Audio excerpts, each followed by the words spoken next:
Em nossos estúdios estamos recebendo Tiago Vasconcelos, coordenador de enfrentamento às drogas e fomento ao lazer, que vem apresentar as políticas de prevenção às drogas com enfoque nas escolas, os investimentos e aumento do número de vagas em comunidades terapêuticas no estado, além de falar sobre política, tendo em vista que ele foi empossado recentemente como deputado estadual aqui pelo seu partido, o MDB.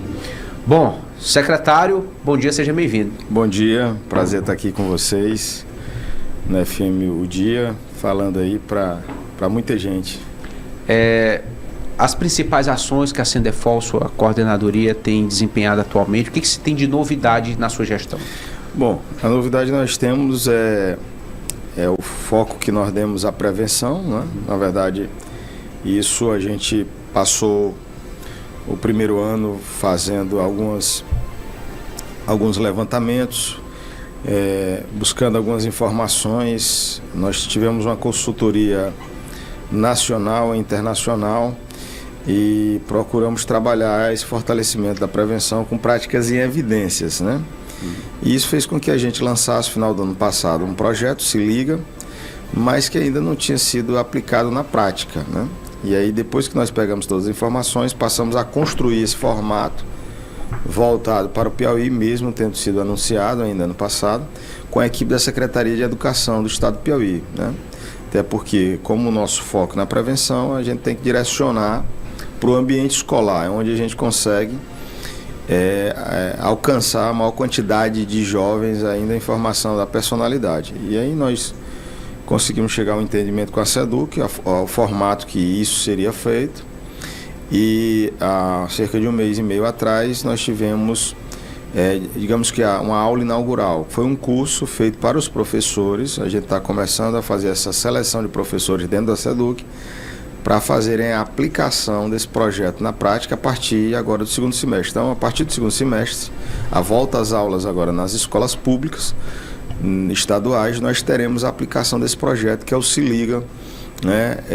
O alcance inicial serão de aproximadamente 10 mil alunos, né? Então, nós estamos iniciando com esse alcance de 10 mil alunos, com a ideia, posteriormente, de expandir naturalmente para a educação no ensino infantil e ensino fundamental, mas aí seria direcionado para os municípios. Então, esse piloto com a SEDUC vai ser aplicado agora nesse segundo semestre e, dependendo dos resultados que nós acreditamos ser positivos, a gente vai expandir isso para os municípios. Secretário, foi manchete do Jornal Dia na última segunda-feira uma entrevista com o companheiro de gestão, o secretário Carlos Augusto, da Justiça, e um dado que me chamou muita atenção, ele afirmando que de 6 em cada 10 detentos do sistema penitenciário estadual, 6 entraram no mundo do crime por causa do contato com os entorpecentes, por causa do uso e outras formas.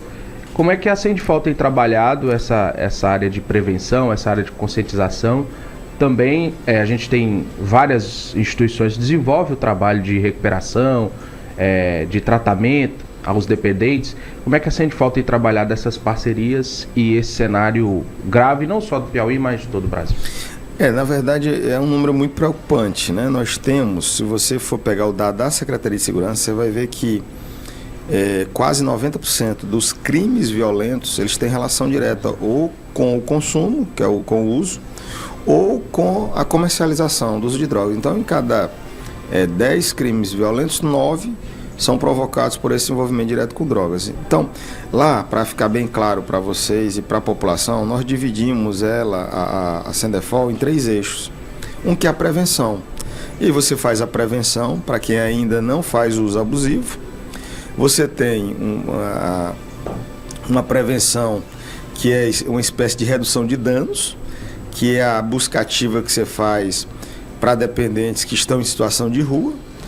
E aí você tem outro eixo, que é o cuidado e acolhimento, né? Cuidado e acolhimento é para quem já é dependente químico, faz uso abusivo e a gente quer recuperar, né? E o outro eixo, que é essa questão da reinserção social, porque é o objetivo da Sejus, é o objetivo da SASC, é o objetivo da Sendefol, que a gente consiga realmente recuperar, resgatar aquele indivíduo do uso abusivo, ou seja, da criminalidade, e dá a ele o restabelecimento do vínculo social, né, o vínculo familiar. Então, termina que para a gente poder fazer esse trabalho de forma muito eficiente, eficaz, nós precisamos dessa integração, sim, né? E nós temos essa integração com a Secretaria, como eu acabei de falar, com a SEDUC, para a prevenção, nós temos com a Secretaria de Segurança, que nos fornece os dados para a gente direcionar as cidades ou as regiões da capital que tem mais necessidade de atenção.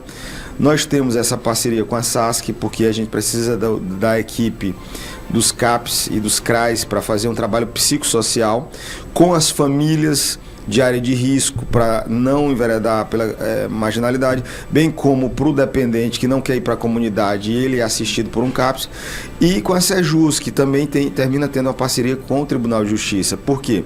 Porque tem alguns presos que na audiência de custódia, o Tribunal de Justiça ele não encaminha para o sistema prisional, ele termina encaminhando para a CEDEFOL e a gente direciona para as comunidades. Lógico que tem que ter um acompanhamento, uma vigilância, por quê?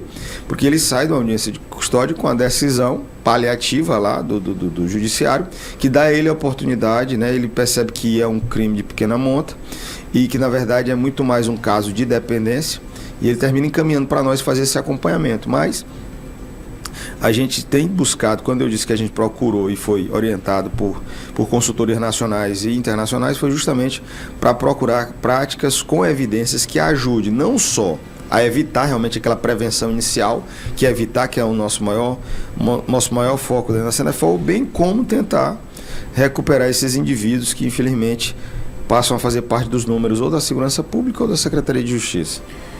Secretário, o senhor foi candidato a deputado estadual pelo MDB em 2020 e recentemente foi convocado para assumir na Assembleia Legislativa.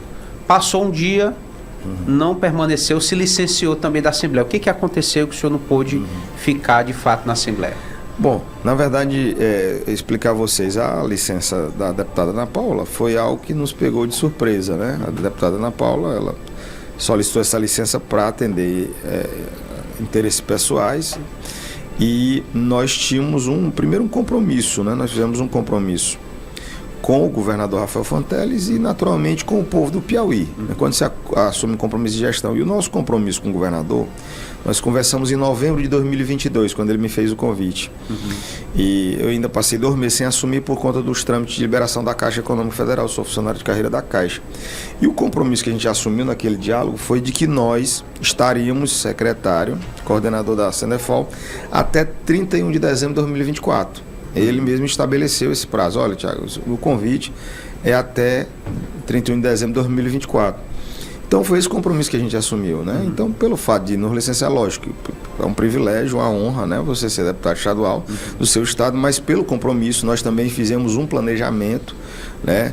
E isso que vem sendo acompanhado pela Secretaria de Planejamento de entregas de resultado. Então, naturalmente, para não haver nenhum prejuízo, tanto com o compromisso que nós fizemos com o governador e naturalmente com a população, bem como a entrega daquilo que a gente acha que é necessário, nós resolvemos, eu pessoalmente resolvi me afastar e voltar para o comando da pasta, né? E a expectativa, até porque há uma expectativa de que a gente volte para a Assembleia no ano que vem. Então, estou muito paciente quanto a essa compromisso do governador? Na verdade, é a conjuntura em si, né? A provável eleição de um deputado estadual do MDB a prefeito, né? Pablo Santos lá em Tem Picos. o Pablo e o Dr. Hélio. Então, a eleição do Pablo é vista, como a maioria dos analistas políticos, como certa, né? E o deputado Dr. Hélio continua na frente. Nós estamos trabalhando, inclusive eu como membro do MDB, tenho trabalhado pela eleição do Pablo lá em Picos e pela eleição do Dr. Hélio em Parnaíba. Então, com a eleição de apenas um deles, o governador deve fazer uma reforma administrativa, né? Foi o que ele me informou. E nessa reforma administrativa, ele me disse que ele gostaria que a última parte do mandato eu estivesse na Assembleia Legislativa. Então, já havia essa conversa de 2022. Então, eu achei por bem retornar e entregar o trabalho que eu me comprometi. Foi basicamente isso, para a população poder entender esse compromisso que eu tinha feito e essa responsabilidade que eu assumi. Secretário, a gente falava aqui fora do ar sobre a maratona das convenções. Estamos nas Olimpíadas aí, a maratona das convenções. E o senhor esteve em vários municípios, Oeiras, Uruçuí recentemente. A gente até mostrou no ODN, né, aliás, Oeiras um caso curioso, que tinha, Uruçuí um caso curioso. Tínhamos petistas e progressistas na mesma convenção do Dr. Gilberto, né? Como é que está esse trabalho, né? O suplente, ele trabalha 2 vezes, por ele, pelo mandato e, claro, pelo companheiro, pelo prefeito. Mas como é que está esse trabalho, principalmente Uruçuí, né? A gente teve uma explosão do PIB de Uruçuí por causa da soja, então se tornou um colégio muito importante. Também Oeiras, um colégio historicamente nos últimos 10 anos, 12 anos, governados pelo progressistas. Como é que está esse trabalho e essa maratona de convenções pelo interior e essa eleição de Uruçuí, que é uma eleição difícil, disputa com a companheira de partido, Ana Paula? Bom, primeiro dizer que assim, nós temos um foco, nosso foco é na eleição 2026. Eu sempre fui questionado, ano passado, inclusive em algumas entrevistas por vocês, se eu tirei alguma predição nas eleições desse ano, né? Como já havia essa expectativa de que nós assumiríamos como deputado, nosso foco sempre foi 2026, o foco do Tiago Vasconcelos. Então, o trabalho na coordenadoria tem nos fortalecido, nos dado realmente uma visibilidade, isso não por conta simplesmente de uma ação midiática, mas pelos resultados que a gente tem conseguido alcançar. E com essa ida à Assembleia, de todo modo, eu estou hoje na condição de deputado, afastado, licenciado, isso tem nos fortalecido. E para que esse projeto de 2026 vingue, a gente tem que fazer essa maratona, né, de visitar esses colégios eleitorais e apoiar esses candidatos que nós temos alguma relação, né? Então, de quarta-feira passada até segunda-feira, nós rodamos mais de 3 mil quilômetros. Eu acredito que eu fiz em torno de 12 municípios aproximadamente, né, apoiando, 12 a 14, eu estou na dúvida agora, municípios e apoiando candidatos, né, que a gente tem uma relação. Em relação a esses 2 municípios, né, qual é a minha análise, né? Nós temos lá em Uruçuí a disputa entre 2 candidatos que votaram no governador. Dr. Gilberto Júnior, ele, inclusive, a minha esposa é de Antônio Almeida, o pai dele, Dr. Gilberto, é médico da família da minha esposa. Foi quem fez o par da minha esposa, para você ter ideia, o pai do candidato.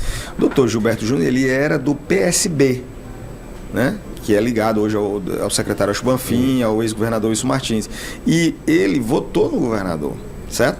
Mas ele é da base do prefeito Dr. Wagner, né? E o Dr. Wagner, realmente, por mais que não tenha apoiado o governador, né, que nós fizemos campanha, o Dr. Wagner tem feito uma grande gestão. E lá, eu fui o 3º deputado mais votado da base. Né? Eu primeiro foi a deputada Ana Paula, que é de lá.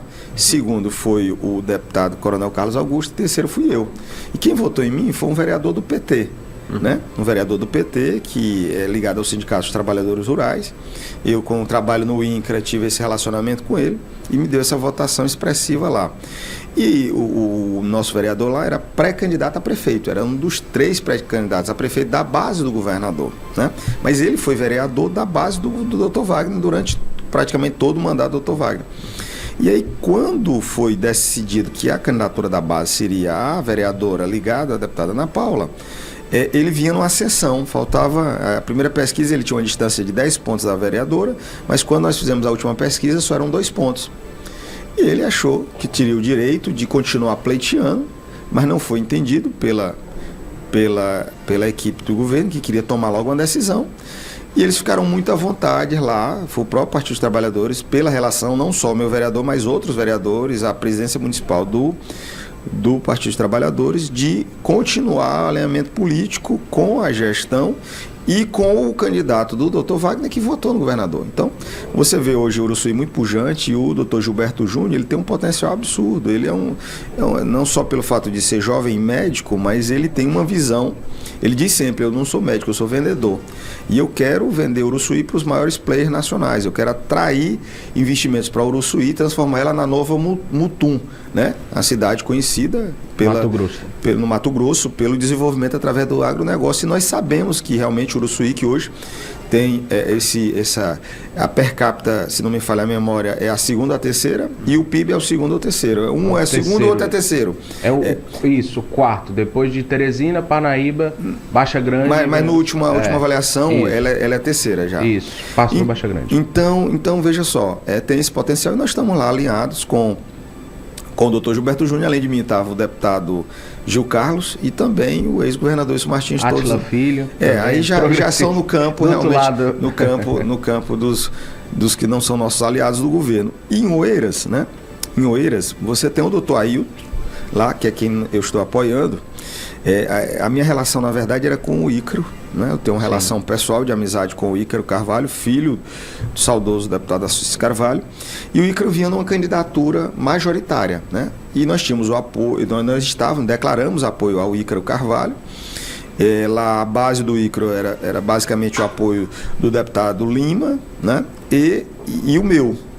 E houve a necessidade de fazer um entendimento e o Ícaro resolveu abrir mão da pré-candidatura para somar com o Ailton. E aí, volta ao raciocínio que eu estava tendo, o Ailton, ele perdeu a eleição passada por 40 votos, 42 votos, se não me falha a memória, né?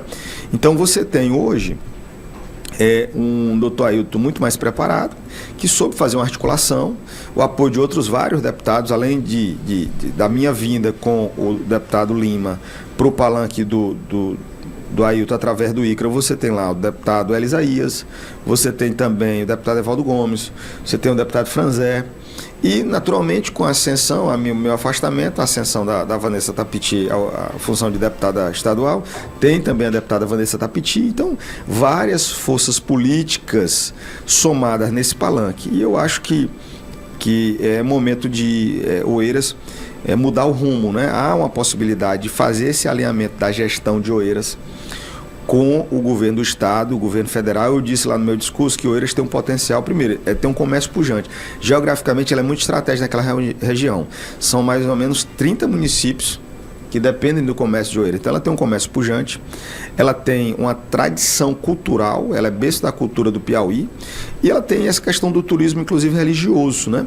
E é algo que precisa ser explorado, né? A Oeiras, ela tem que ser protagonista na política estadual, até pelo fato de ter sido nossa primeira capital. Então, o doutor Ailton se mostrou muito aliado com o governador na agenda que nós tivemos, estava também o ministro Hélito Dias e outras lideranças, e eu acredito muito na força do doutor Ailton, nas pesquisas de opinião das duas cidades, Uruçuí, o doutor Gilberto está na casa dos 60%, o doutor Gilberto Júnior, e o doutor Ailton tem mais de 10 pontos percentuais, 12, 14, em algumas pesquisas que a gente faz à frente do concorrente. Em Oeiras nunca tem eleição fácil, a verdade é essa, né?